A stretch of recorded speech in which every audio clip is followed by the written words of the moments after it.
So this week's market update is brought to you by the number 30. So what does 30 have to do with it? Well, the October numbers are in.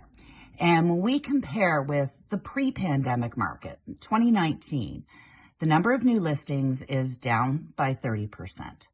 The number of homes that sold is down by 30%. The number of listings that sold in the month was 30% of the available listings.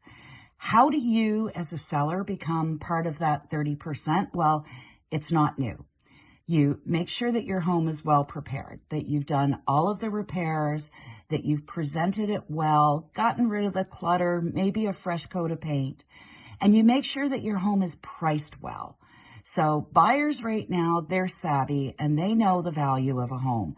Interestingly, in October, homes sold for about, on average, 97% of list price. So that means that the homes that successfully sold were priced at or just slightly above the market level. So if you have any questions about how to sell your home successfully in this market, give us a call.